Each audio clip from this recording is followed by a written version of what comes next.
The story begins with two people, President Kuritsubo and his intern. The president was married with a child already, but the relationship began with innocent flirting. The two were inseparable, and the president treated her with special regard during their relationship, which eventually led to a secret affair. When the two started having an affair, it was probably the biggest scandal in the White House. Although he had previously had relationships with many other women, this one meant more because he had actually had feelings for the intern. His wife and all of the other interns became very jealous of their special bond throughout time.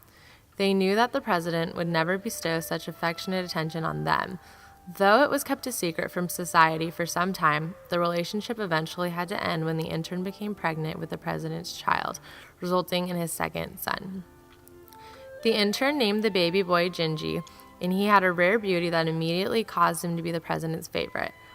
All the president wanted to do was lavish attention upon his new son, but with the scandal becoming a topic in the media, he had no choice but to discontinue communication with the young boy.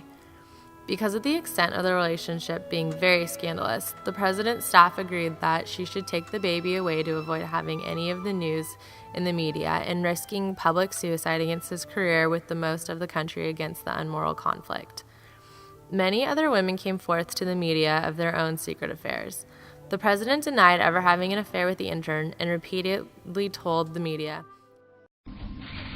"But I want to say one thing to the American people. I want you to listen to me. I'm going to say this again. I did not have sexual relations with that woman." Although he truly, really loved the intern, he could never risk being seen with her or the child. He needed the country on his side more than he needed to be with his family. The intern began to become physically weak because she felt powerless and had no one to turn to for help. She suffered greatly because of his love, but she did as she was told and left the White House, disappearing from the public eye to avoid any mishaps with the press. When Genji was 3 years old, his mother became very ill from the mental exhaustion of the country blaming her for the affair. She then asked for permission to leave Washington, D.C. to be able to be with her family so she could get better, but the president would not let her leave. He told her to wait and see how she felt as time went on. 5 days later, with her illness becoming worse, she asked for permission again, and the president allowed her to leave. She left very quietly so the public would not see her, leaving baby Genji behind. Right after her departure, she passed away, leaving the president in mourning for the remainder of the next few months.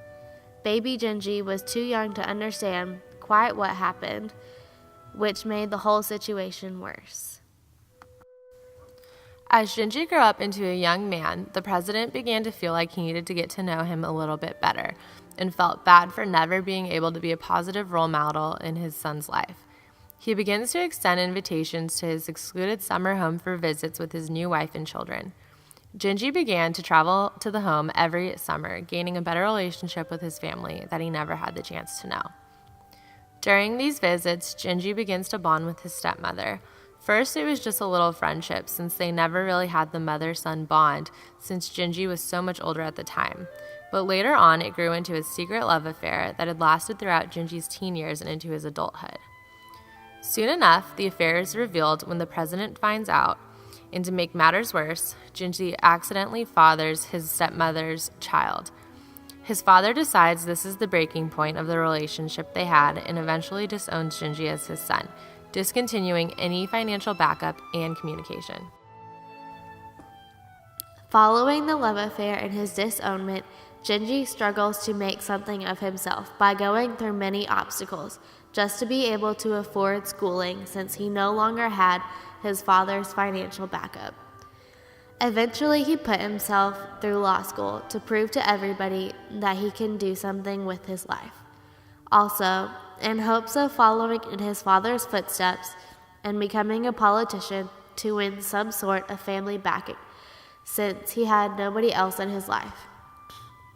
After college, he winds up having a successful career and decides to run for president.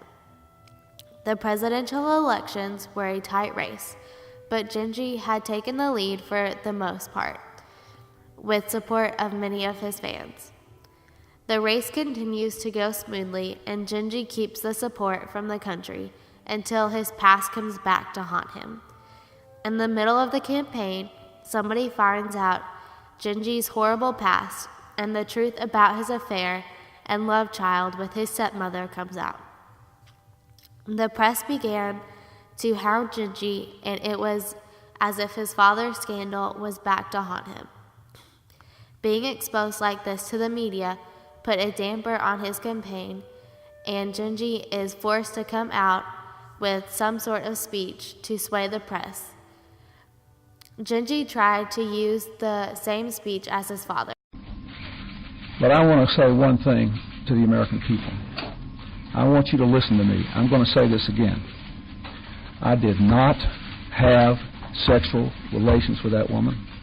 His speech wasn't quite as convincing to the public eye as it was for his father. Genji is forced to step away from the public eye again and drop the campaign. The pain of not being able to live his dream and become isolated from society took a toll on Genji and sent him into a weird funk, causing him to completely fall apart.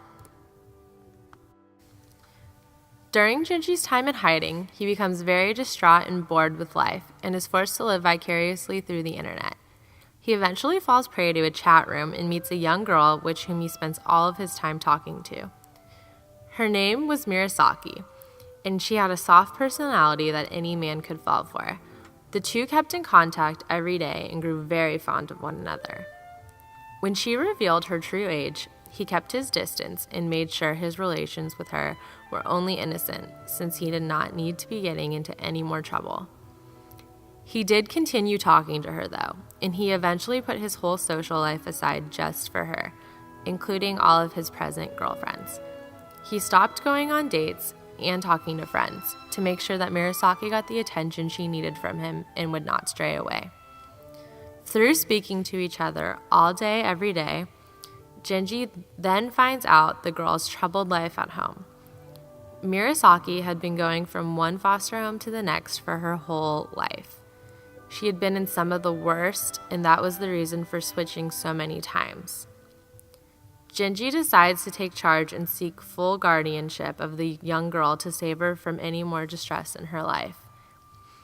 While watching the girl grow up in his home, he grows closer and closer to her until he reaches the point and realizes how much he actually loves her.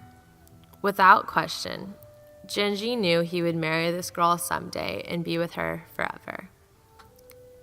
As she reaches 18 years of age, Genji decides to act in the style of Woody Allen and marries the girl.